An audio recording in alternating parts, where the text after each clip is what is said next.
Hello everyone and welcome back to Dungeons & Death Battles, the series where we search for the most lethal monster in all of Dungeons & Dragons. Rules are simple, it's arena combat, combatants start 30 feet from each other, there's no fleeing, and it's a battle to the death. Today we are jumping back into another quarterfinal round in which we are going to see the animated armor face off against the giant rat. Now the giant rat is of course at a pretty massive disadvantage here, so in order to level the playing field, the rat is going to be joined by 3 more of its buddies, which should balance out the matchup quite nicely, as that means the giant rat will be benefiting from some increased action economy as well as the pack tactics feature. So without further ado, let's roll in some initiative here, kicking off with the animated armor and its +0 modifier.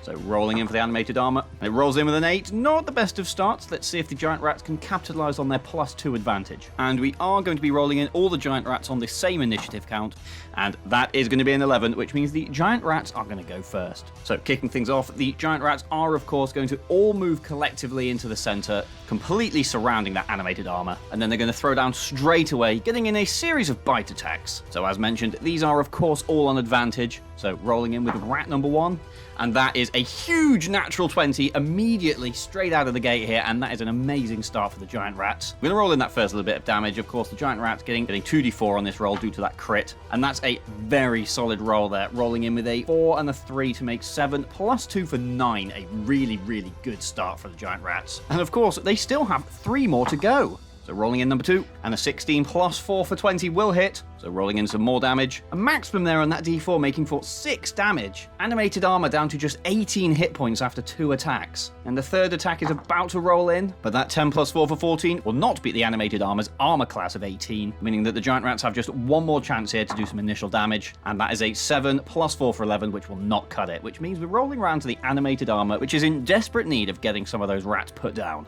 And the animated armor, of course, only getting 1d20 for its attack roll, but it can make benefit of its multi-attack for 2 attacks. So let's see what it can do. Again, with its +4, it is looking to be an armor class of 12, which it does easily on a 17 +4 for 21. So it's rolling that initial damage, 1d6 +2, and that is a 3 +2 for 5. One of those rats is looking pretty rough already, and that is as the second attack rolls in, and with a +4 making 17, that certainly hits. And again, that modifier being plenty to take out the first rat. But rolling in that dice, we have a maximum, which absolutely decimates the first giant rat, leaving 3 remaining. But it has rolled back round to their turn, and that is not enough of a loss to have taken away the pack tactics feature. So the giant rats still rolling in with advantage. And that is a 13 +4 for 17, not quite cutting it as the second one rolls in. Thousands of tiny little teeth snapping and gnashing away at the animated armor here. And that is another natural 20, another big roll from the giant rats, which of course again means we're rolling in with that double damage dice, so 2d4s +2. And that is maximum damage from the giant rats. 10 full points of damage here, as number 2 obviously just finds a weak point in the animated armor's armor and gnaws straight through a vital point.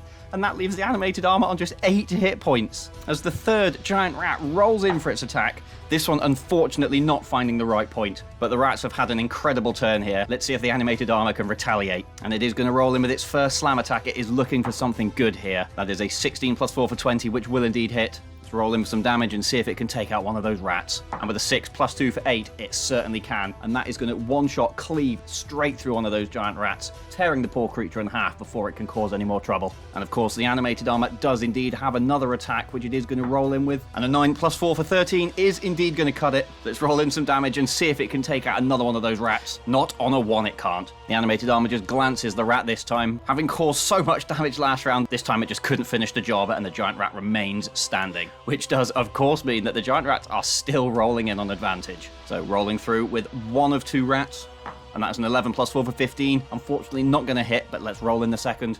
This really could be make or break now for the giant rats. And that is a 16 +4 for 20. It has made the hit count. And now, of course, rolling in the damage with just a single d4. And that, again, minimal damage there. That is a 1 +2 for 3, meaning that the animated armor is still standing on 5 hit points. And we roll back around to the animated armor, which is going to continue to slam away at its competitors. A 5 +4 for 9, not doing anything. Let's see if it can make its second attack count. And that is going to be a natural 20 from the animated armor as it swings in another attack, which does, of course, mean 2d6 +2 on this attack roll. And a 5 and a 2 for 7, +2 for 9 is indeed going to cleave right through that third giant rat, meaning that there is just one of the gnawing, biting critters remaining. But that does mean that the giant rat has lost its advantage here, and it is going to be rolling in straight as it comes through with this next attack. So just a single d20 now for the giant rat. but that doesn't seem to matter. With a 17 plus 4 for 21, it still makes the hit count. And with a roll of 3 or higher, it will take out the animated armor. And that is a 1! It's rolled a 1 on that crucial attack roll, which is going to be 1 plus 2 for 3, bringing the animated armor down to just 2 hit points. The giant rat just couldn't put him down, and the animated armor is going to come in with its multi-attack once again to see if it can seal the deal here in the Dungeons and Death Battles quarterfinal. Animated armor rolling in with its first attack. That is an 11 plus 4 for 15, which of course hits, and rolling in with that first d6 damage dice.